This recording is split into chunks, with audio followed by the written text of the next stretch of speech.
I'm Itsuki. I live in Tokyo, Japan, and I'm the most caring and loyal friend you'll ever have.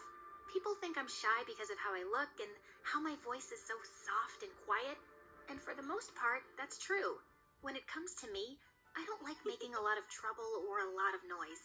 I just like hanging out with my friends and eating good sushi and being totally peaceful.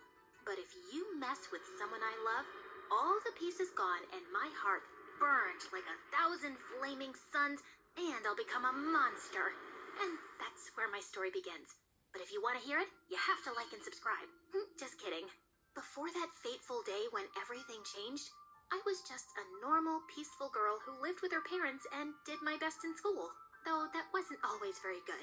The kids all knew not to mess with my friends because I would lose my mind and yell and scream and make their life horrible until they apologized. But when they did, I would just say thank you and go back to normal. I had no idea this little quirk of mine would change my life forever. I was on my way to meet my friends at the public garden on the bridge when I saw 4 guys surrounding them. But the guys all had their backs to me, so all I could see were my friends' faces. And they looked so distressed. I swear my friend Miyumi was about to cry. My head boiled and my cheeks turned red. I ran up to them, already yelling. What are you doing to my friends, you jerks? Get away from us! I panted like a dog, totally out of breath. The guys were all stunned, their eyes wide and mouths dropped open. Then Miyumi tapped me on the shoulder and said, Itsuki, they weren't picking on us. Then why were you about to cry? And you, Akari, I saw your face too. Don't defend these jerks. I know what I saw. Excuse me. I'm so sorry. We weren't harassing your friends. We were just talking to them. Oh yeah? Then why? Suddenly, I couldn't breathe. I saw his face, and all the air went out of my lungs. The rage in my heart became utter humiliation, and I wanted to crawl into a hole and never come out. It was... I'm Aoki, and they were just trying to get an autograph. These are my bandmates behind me. I swear, we weren't doing anything bad. I could barely hear a word he said because all I could think about were the millions of times I danced with my friends in my living room to their videos. It was Aoki from the band Take Back Time, the biggest, most popular band in all of Japan and almost the whole world. When he saw me freeze up, he smiled.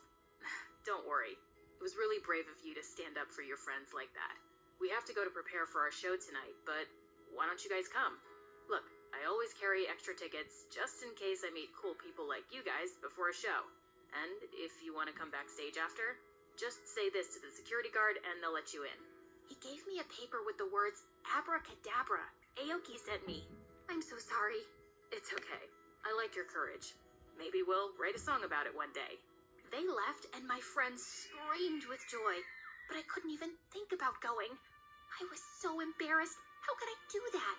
Yelling at someone just for being nice? And to the pop group I love the most.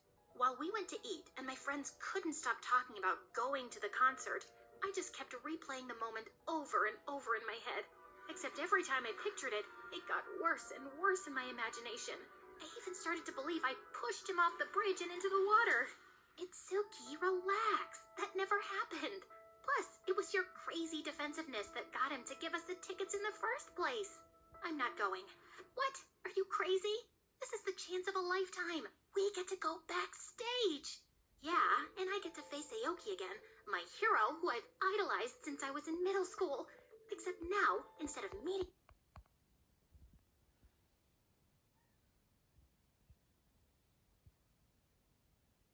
him like I always imagined, he'll always think of me as the crazy girl who punched him and made him cry. That didn't even happen. Well, that's what I remember, and you can't change my mind. So no, I won't go. I'll stay home and eat ice cream and cry. That night, I was home, eating ice cream and crying. When my phone dinged with a text message from a number I didn't recognize. All the message said was, outside. I looked out my window, and there he was. The black SUV parked behind him.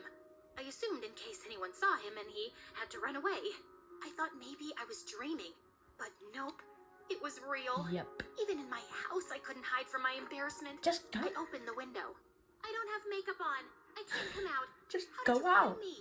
I asked your friends when they came backstage. No, your I friends. just want to talk. I wanted to talk to you. Talk to me about what?